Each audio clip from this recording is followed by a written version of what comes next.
오늘 제가 여러분께 소개할 분은 71세 정옥순 어르신입니다.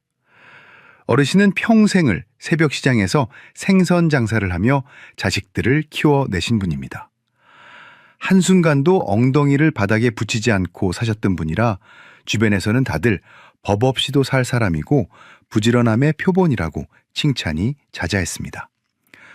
어르신 스스로도 본인의 그 성실함을 훈장처럼 생각하며 사셨습니다. 그런데 반년 전부터 이상한 증상이 시작되었습니다. 평소처럼 일을 마치고 국밥 한 그릇을 든든하게 드시고 나면 갑자기 눈앞이 하얘지면서 머리가 핑 도는 겁니다. 처음에는 그저 나이가 들어서 기력이 떨어졌나 보다 하고 대수롭지 않게 넘기셨습니다. 그래서 고기도 더 챙겨 드시고 몸에 좋다는 영양제도 사 드셨습니다. 하지만 증상은 나아지기는커녕 더 심해졌습니다. 나중에는 밥만 먹고 나면 몸이 천근만근 무거워지고 세상이 빙글빙글 도는 느낌 때문에 아예 자리에 주저앉아야 할 정도가 되었습니다. 어르신은 본인이 꾀병을 부리는 것 같아 자식들에게 말도 못하고 끙끙 앓으셨습니다. 병원에 가서 검사를 해봐도 빈혈도 없고 혈압도 정상이라는 말만 돌아왔습니다. 하지만 어르신의 고통은 분명히 실제했습니다. 제가 어르신을 만났을 때 저는 단번에 그 원인을 알 수 있었습니다. 이건 어르신의 몸이 뇌를 살리기 위해 보내는 마지막 구조 신호였습니다. 여러분, 우리 뇌는 우리 몸무게의 단 2%밖에 차지하지 않습니다. 하지만 이 작은 장기가 우리 몸 전체의 산소와 에너지의 20%를 혼자서 다 씁니다. 아주 고급 연료를 엄청나게 잡아먹는 VIP 장기인 셈입니다. 뇌로 가는 혈액이 단 1분만 줄어들어도 뇌세포는 비명을 지릅니다. 그런데 우리가 밥을 먹는 순간 우리 몸에는 혈액의 대이동이 일어납니다. 음식을 소화하기 위해 위와 장으로 엄청난 피가 몰려갑니다. 이때 우리 몸은 아주 정교하게 혈액을 분배해야 합니다. 위장에 피를 주면서도 동시에 뇌로 가는 혈류는 일정하게 유지해야 하는 것이죠. 그런데 나이가 들면 이 조절 능력이 서서히 고장납니다. 위장으로 피가 쏠릴 때 뇌로 가는 피를 지켜내지 못하는 겁니다. 정옥순 어르신은 뇌가 굶고 있는데도 억지로 몸을 움직여 일을 하셨고 그것이 결국 뇌 혈류 저하라는 결과로 나타난 것입니다. 이건 단순히 어지러운 문제가 아닙니다. 뇌가 서서히 말라가고 있다는 경고입니다. 오늘 제가 알려드릴 이야기는 정옥순 어르신처럼 원인 모를 어지럼증과 식후 피로감에 시달리는 분들을 위한 뇌 소생 매뉴얼입니다. 왜 밥을 먹고 나서 바로 누워야만 하는지, 그리고 그 사소한 행동이 어떻게 여러분의 뇌를 10년 더 젊게 만드는지, 그 과학적 원리와 실천법을 하나씩 짚어드리겠습니다. 이건 나태함이 아닙니다. 여러분의 뇌를 위한 가장 품격 있는 배려입니다. 오늘 영상이 여러분과 여러분 가족의 뇌 건강을 지키는데 큰 도움이 될 것이라 확신합니다. 본격적인 이야기를 시작하기 전에 지금 바로 좋아요 버튼 한 번만 눌러주십시오. 그리고 댓글에 뇌라는 글자 한 글자만 남겨주세요. 여러분의 작은 참여가 이 귀중한 건강 정보를 꼭 필요한 더 많은 분께 전달하는 큰 힘이 됩니다. 자, 이제 본론으로 바로 들어가겠습니다. 여러분, 오늘부터 이것 하나만 꼭 기억하십시오. 식사가 끝나자마자 여러분이 하셔야 할 가장 중요한 행동은 설거지도 아니고 동네 한 바퀴 산책도 아닙니다. 바로 그 자리에 20분 동안 편안하게 몸을 눕히는 것입니다. 네, 맞습니다. 밥 먹고 바로 눕는 것이야말로 뇌를 살리는 가장 확실하고도 빠른 처방전입니다. 왜 그럴까요? 지금부터 그 놀라운 의학적 이유를 아주 쉽게 설명해 드리겠습니다. 우리가 서 있거나 앉아 있을 때 우리 몸은 중력이라는 거대한 힘과 싸우고 있습니다. 여러분의 심장을 고층 아파트 지하에 있는 물 펌프라고 상상해 보십시오. 그리고 여러분의 뇌는 그 아파트의 가장 꼭대기층인 10층 펜트하우스입니다. 지하 펌프가 10층까지 물을 끌어올리려면 엄청난 압력이 필요하겠죠? 우리 심장도 마찬가지입니다. 중력을 거슬러서 피를 머리끝까지 밀어올리는 것은 심장에게 아주 고되고 힘든 노동입니다. 그런데 여기서 더 큰 문제가 발생합니다. 바로 식사 후의 상황입니다. 우리가 음식을 먹으면 우리 몸은 비상사태에 돌입합니다. 위장과 소장이 음식을 분해하고 영양소를 흡수하기 위해 엄청난 양의 혈액을 필요로 하기 때문입니다. 이때 우리 몸의 혈액 관리자는 결단을 내립니다. 지금 소화가 급하니까 다른 데로 가는 피를 좀 줄여서 위장으로 다 몰아주자 하고 말이죠. 이때 가장 먼저 피를 뺏기는 곳 중 하나가 바로 뇌입니다. 안 그래도 중력 때문에 피를 올리기 힘든데 위장에서 피를 다 끌어가 버리니 펜트하우스인 뇌에는 물 공급이 끊기는 가뭄 현상이 일어나는 것입니다. 이것이 바로 식후 저혈압이나 식후 뇌 혈류 저하의 실체입니다. 뇌로 가는 산소와 영양분이 순식간에 줄어드니 머리가 멍해지고 졸음이 쏟아지며 심하면 정옥순 어르신처럼 세상이 도는 어지럼증을 느끼게 되는 것이죠.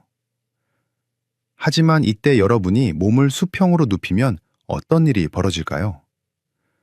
지하 펌프가 10층까지 물을 쏠 필요가 없어집니다. 심장과 뇌가 같은 높이에 놓이기 때문입니다. 이제 펌프는 그냥 옆으로 물을 흘려보내기만 하면 됩니다. 10분의 1의 힘만 들여도 뇌로 피가 콸콸 쏟아져 들어갑니다. 뇌세포가 비로소 신선한 산소를 마시며 다시 활기를 찾게 되는 것입니다. 정옥순 어르신도 제 설명을 듣고 깜짝 놀라셨습니다. 어르신은 평생 밥 먹고 바로 누우면 소가 된다거나 게으른 사람이라는 소리를 들을까봐 어지러움을 참고 억지로 시장 바닥을 걸어 다니셨거든요. 그 부지런함이 오히려 뇌를 말려 죽이고 있었던 셈입니다. 어르신은 제 처방대로 식사 후 딱 20분간 비스듬히 누워 계시기 시작했습니다. 그러자 신기하게도 그토록 괴롭히던 식후 어지럼증이 씻은 듯이 사라졌습니다. 물론 주의할 점도 있습니다. 바로 위산이 역류하는 증상이 있는 분들입니다. 이런 분들이 완전히 평평하게 누우면 위산이 식도를 타고 올라와 가슴이 쓰릴 수 있습니다. 그럴 때는 쿠션이나 베개를 등 뒤에 받쳐서 상체를 약 15도에서 20도 정도만 살짝 들어 올리십시오. 이 정도 각도만 유지해도 위산 역류는 막으면서 뇌로 가는 혈류량은 충분히 확보할 수 있습니다. 여러분 명심하십시오. 식후 20분 눕기는 게으름의 상징이 아니라 여러분의 뇌를 지키는 가장 고귀한 휴식입니다. 뇌가 충분히 영양을 공급받아야 치매도 예방하고 인지 기능도 유지할 수 있습니다. 오늘부터는 가족들이 뭐라고 하든 당당하게 누우십시오. 그리고 이 영상을 가족들에게도 보여주며 설명해 주십시오. 오늘 이야기가 도움이 되셨다면 주변에 있는 소중한 친구분들이나 부모님께 이 영상을 꼭 공유해 주십시오. 특히 밥만 먹으면 기운이 없다고 하시는 분들께는 이 영상이 생명줄이 될 수 있습니다. 여러분의 공유 한 번이 누군가의 뇌 건강을 살리는 기적을 만듭니다. 첫 번째 비결인 식후 눕기가 급한 불을 끄는 응급처치였다면 이제 말씀드릴 두 가지는 여러분의 망가진 몸통을 바로잡고 뇌로 가는 혈액 고속도로를 시원하게 뚫어주는 근본적인 치료법입니다. 지금부터 제가 드리는 말씀은 여러분의 잠자리와 평소 앉아있는 습관을 완전히 바꿔놓을 것입니다. 준비되셨습니까? 두 번째 해결책은 바로 만세 수면법입니다. 오늘 밤 주무실 때부터 당장 실천하십시오. 잠을 잘 때 양팔을 가슴 위쪽으로 살짝 올리고 주무시는 겁니다. 이게 무슨 해괴망측한 소리냐고 하실 분들도 계시겠지만 여기에는 아주 놀라운 인체 과학이 숨어 있습니다. 우리 몸의 피는 심장에서 나가는 것만큼이나 다시 심장으로 돌아오는 것이 중요합니다. 그래야 심장이 신선한 피를 다시 머리로 뿜어낼 수 있기 때문입니다. 그런데 나이가 들면 가슴 주변 근육이 굳고 흉곽이 좁아집니다. 팔을 아래로 내리고자 하면 가슴이 더 움츠러들고 그 안을 지나는 큰 정맥들이 압박을 받습니다. 피가 심장으로 돌아가는 길이 좁아지는 것이죠. 이때 팔을 가슴 위로 살짝 올리면 어떻게 될까요? 움츠러들었던 가슴이 확 펴집니다. 갈비뼈 사이 공간이 넓어지면서 폐는 더 깊은 숨을 쉬고 심장으로 들어오는 대정맥의 통로가 활짝 열립니다. 정맥혈이 심장으로 콸콸 쏟아져 들어오니 심장은 비로소 충분한 피를 뇌로 보낼 준비를 마치게 됩니다. 단 주의하실 점이 있습니다. 팔을 머리 위로 너무 높게 쭉 뻗으면 안 됩니다. 그렇게 하면 오히려 어깨 관절이 아프고 팔이 저릴 수 있습니다. 팔꿈치를 편안하게 구부려서 손이 어깨나 가슴 주변에 살짝 얹어지는 정도면 충분합니다. 정옥순 어르신도 처음에는 어색해서 자꾸 팔이 내려온다고 하셨지만 딱 사흘째 되는 날 아침에 이런 말씀을 하셨습니다. 선생님, 정말 신기하게도 자고 일어났을 때 머리가 안개 거친 듯이 맑아요. 여러분도 딱 3일만 해보시면 그 차이를 온몸으로 느끼실 겁니다. 세 번째 해결책은 의자에 앉을 때 엉덩이를 의자 끝까지 깊숙이 밀어 넣는 것입니다. 여러분 평소에 어떻게 앉으십니까? 소파 끝에 걸터 앉거나 허리를 구부정하게 숙이고 앉지 않으십니까? 그 자세가 바로 여러분의 자율신경을 짓밟고 뇌를 굶기는 주범입니다. 엉덩이를 끝까지 밀어넣지 않으면 골반이 뒤로 눕게 됩니다. 골반이 누우면 허리가 굽고 그 보상작용으로 목이 앞으로 툭 튀어나오게 됩니다. 바로 거북목이 되는 것이죠. 여러분의 목은 단순히 머리를 지탱하는 기둥이 아닙니다. 뇌에서 온몸으로 내려가는 신경들이 지나가는 핵심 고속도로입니다. 특히 혈관을 조절하고 심장 박동을 관리하는 자율신경이 이 목뼈 사이를 지나갑니다. 그런데 목이 거북이처럼 앞으로 빠지고 목뼈가 일자로 펴지면 어떻게 될까요? 이 고속도로에 거대한 바위가 떨어져 길이 막히는 것과 같습니다. 신경이 눌리고 비틀어지면서 신호 전달이 엉망이 됩니다. 교감신경과 부교감신경의 균형이 깨지면 우리 몸은 상황에 맞게 혈압을 조절하지 못합니다. 밥을 먹어서 피가 위장으로 쏠릴 때 자율신경이 즉각 반응해서 혈관을 조여 혈압을 유지해야 하는데 이 능력이 사라지는 겁니다. 정옥순 어르신이 겪었던 식후 어지럼증의 진짜 배우는 바로 이 망가진 자율신경이었습니다.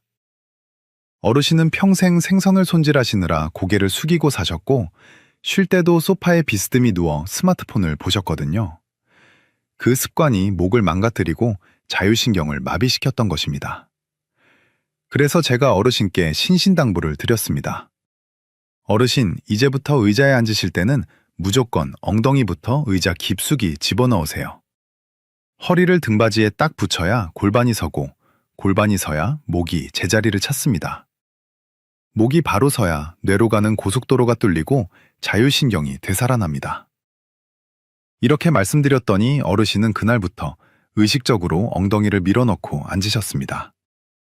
처음에는 허리가 꼿꼿해서 불편하다고 하셨지만 곧 적응하셨고 놀랍게도 만성적인 두통까지 함께 사라졌다고 기뻐하셨습니다. 여러분, 오늘 제가 말씀드린 만세 수면법과 엉덩이 밀어넣기는 돈 한 푼 안 들이고 여러분의 뇌를 살리는 최고의 명약입니다. 자율신경이 살아나면 식후 혈압 조절은 물론이고 불면증과 만성 피로까지 한꺼번에 해결될 수 있습니다. 오늘 영상이 정말 도움이 되셨다면 구독 버튼과 알림 설정 버튼을 꾹 눌러주십시오. 여러분의 건강을 지키는 소중한 정보들을 놓치지 않고 받아보실 수 있습니다. 여러분의 구독이 제가 더 좋은 영상을 만드는데 정말 큰 힘이 됩니다. 자, 그럼 이제 정옥순 어르신이 실제로 단 3일 만에 어떻게 활력을 되찾으셨는지 그 마법 같은 하루 일과표를 여러분께 공개하겠습니다. 여러분도 지금 바로 종이와 펜을 꺼내서 적으셔도 좋고 아니면 이 내용을 머릿속에 꼭 저장해 두시기 바랍니다.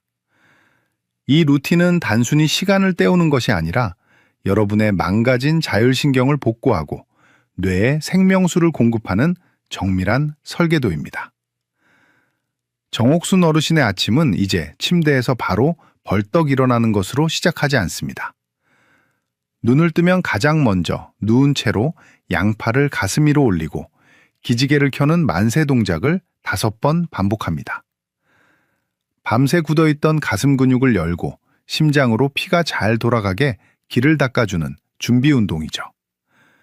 이렇게 1분만 투자해도 머리가 맑아지는 것을 느낄 수 있습니다. 그런 다음 천천히 일어나서 미지근한 물 한 잔을 드십니다. 아침 식사는 평소보다 밥량을 한 숟가락 정도 줄이셨습니다. 과식을 피하는 것이 뇌를 살리는 지름길이기 때문입니다.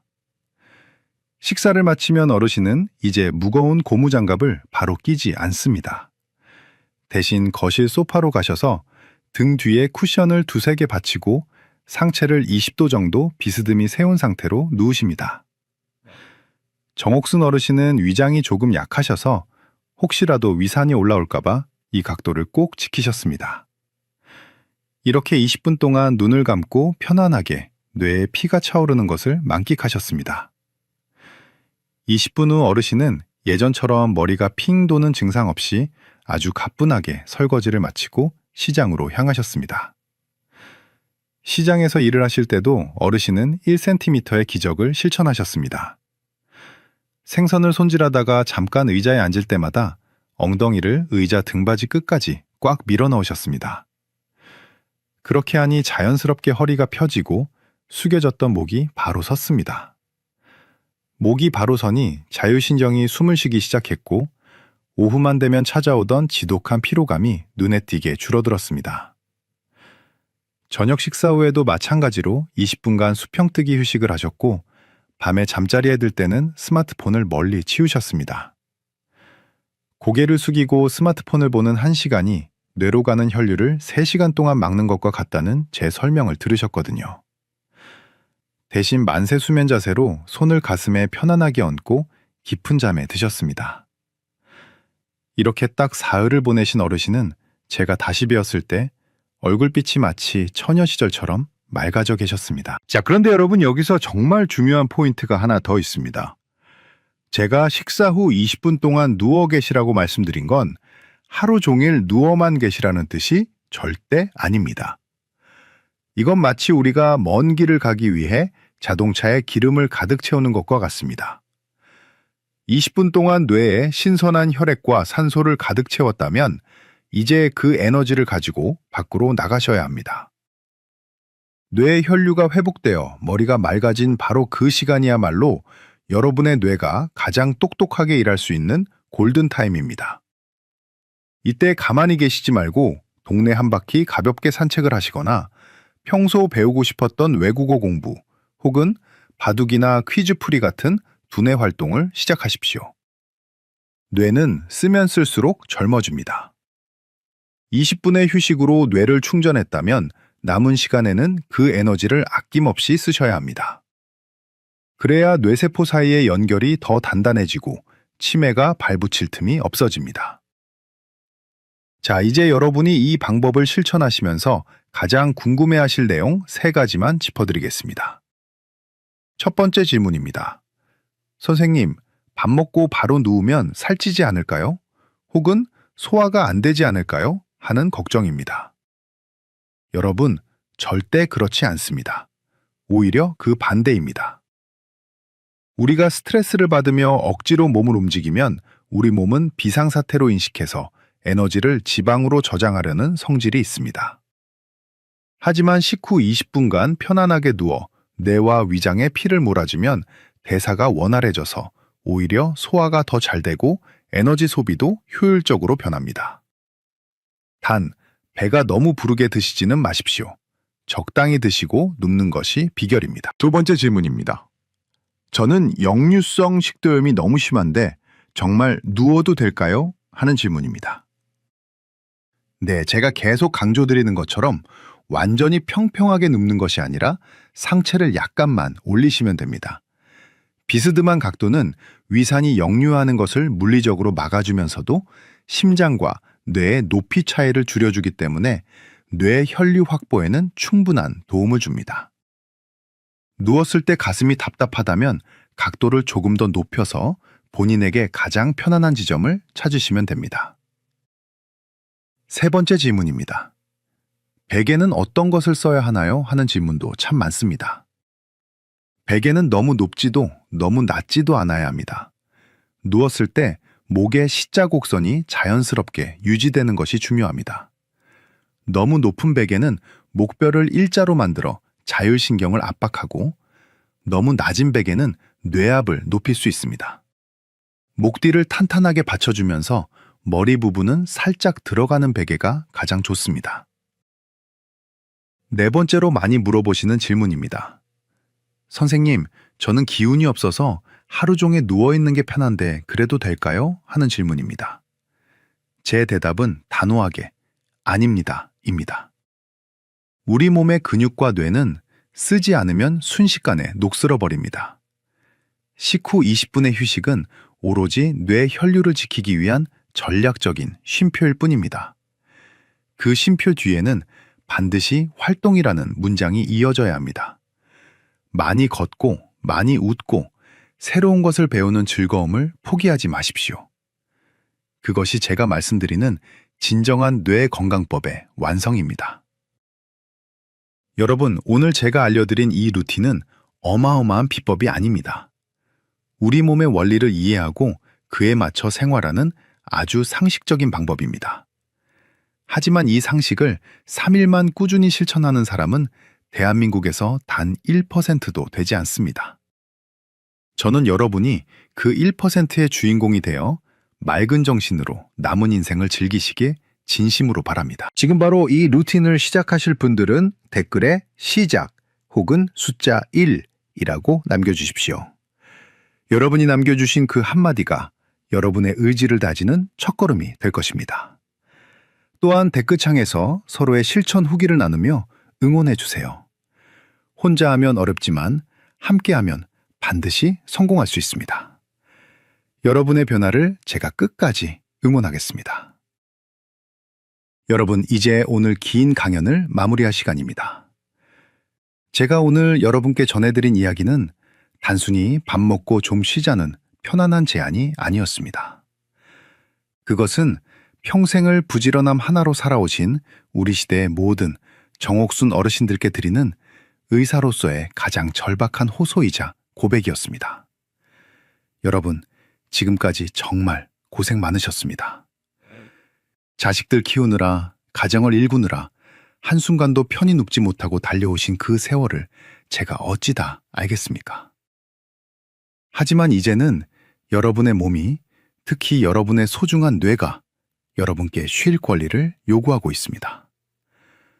오늘 배운 내용을 다시 한번 정리해 보겠습니다. 첫째, 식후 20분 전략적 휴식으로 뇌를 충전하십시오. 둘째, 만세 수면과 바른 자세로 뇌 고속도로를 닦으십시오. 마지막, 셋째가 가장 중요합니다. 충전된 뇌를 가지고 활기차게 움직이고 끊임없이 배우십시오. 여러분, 제가 꿈꾸는 여러분의 모습은 침대에 누워있는 모습이 아닙니다. 식후에 짧고 깊은 휴식을 취한 뒤 누구보다 맑은 정신으로 공원을 산책하고 복지관에서 새로운 공부를 하며 친구들과 즐겁게 소통하는 활기찬 모습입니다. 20분의 휴식은 여러분이 23시간 40분을 더 멋지게 살기 위한 발판일 뿐입니다.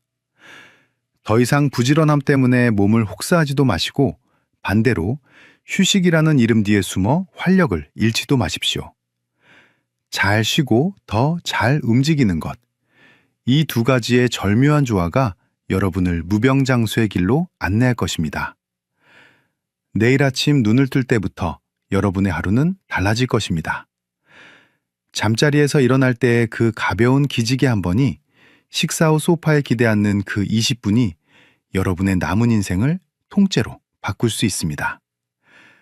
저는 여러분이 맑은 정신으로 손주들의 재롱을 보고 친구들과 즐겁게 담소를 나누며 매일매일이 선물 같은 하루가 되기를 진심으로 기원합니다. 오늘 이 긴 이야기를 끝까지 경청해 주셔서 정말 감사합니다. 제 진심이 여러분의 마음속에 닿아 실천의 씨앗이 되었기를 바랍니다. 건강은 남이 지켜주는 것이 아니라 바로 여러분 자신이 선택하는 것입니다. 오늘부터 여러분의 뇌를 위해 가장 현명한 선택을 하십시오. 여러분 모두가 통증 없이 맑은 정신으로 행복한 100세 시대를 누리시기를 주치의로서 끝까지 응원하겠습니다. 지금까지 여러분의 국민주치의 건강박사였습니다. 여러분 모두 건강하고 평안하십시오. 감사합니다.